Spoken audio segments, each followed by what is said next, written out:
que l'on contrôle vraiment, c'est ce que l'on choisit d'incarner. Passons maintenant au deuxième principe. Ne soyez pas disponible pour tout le monde. Ce qui est rare est désiré.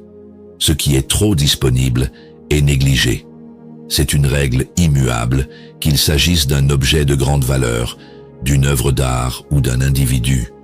Ceux qui se laissent approcher sans discernement, qui offrent leur énergie à tous sans distinction, finissent toujours par être pris pour acquis. Sénèque disait « Ce qui est accordé sans exigence perd sa valeur ».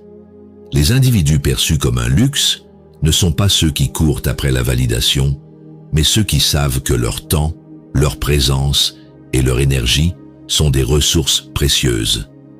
Pense à ces personnes qui se rendent disponibles à tout instant, qui répondent toujours immédiatement aux sollicitations, qui donnent tout sans jamais poser de limites. Leur générosité est noble, mais elle est aussi leur faiblesse, car ce qui est constamment à portée de main cesse d'être désiré. Un bijou enfermé dans un écrin n'en devient pas moins précieux. C'est même cette rareté qui alimente l'envie. De la même façon, ceux qui ne s'offrent pas facilement sont ceux que l'on recherche le plus. Non par arrogance, mais parce que leur présence a une valeur qui ne se dilue pas dans l'excès. Les stoïciens enseignaient la maîtrise de soi comme une clé de la grandeur. Maîtriser son énergie, c'est savoir à qui et à quoi la consacrer. Il ne s'agit pas de se fermer au monde, mais de comprendre que tout le monde ne mérite pas un accès illimité à toi. Regarde les figures qui inspirent le respect.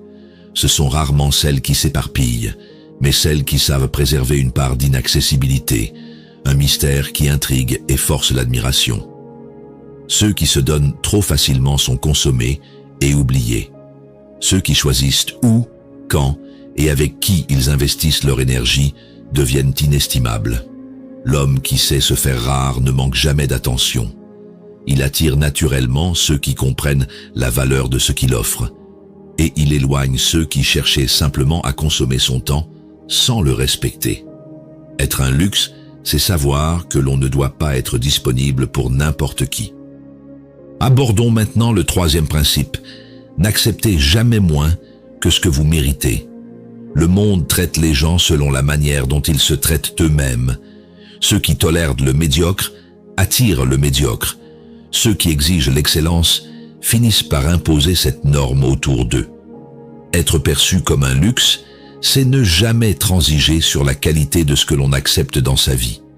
Épictète disait « Il ne s'agit pas d'exiger des autres ce que l'on ne s'accorde pas à soi-même ». C'est une vérité brutale.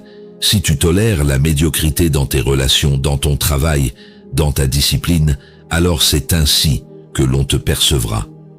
Imagine un grand restaurant. Le chef pourrait, par facilité, accepter des ingrédients de moindre qualité, relâcher ses exigences. Mais s'il le fait, l'image d'excellence qui faisait la réputation de son établissement s'effondre. Il ne s'agit pas de perfection, mais de constance dans l'exigence. Celui qui baisse ses standards finit toujours par être perçu comme interchangeable. Ceux qui sont respectés imposent naturellement un cadre, pas par des mots, mais par des actes. Un individu qui se respecte profondément ne négocie pas avec ce qui va à l'encontre de ses valeurs. Il ne quémande pas la reconnaissance, il la reçoit comme une conséquence logique de son alignement avec lui-même.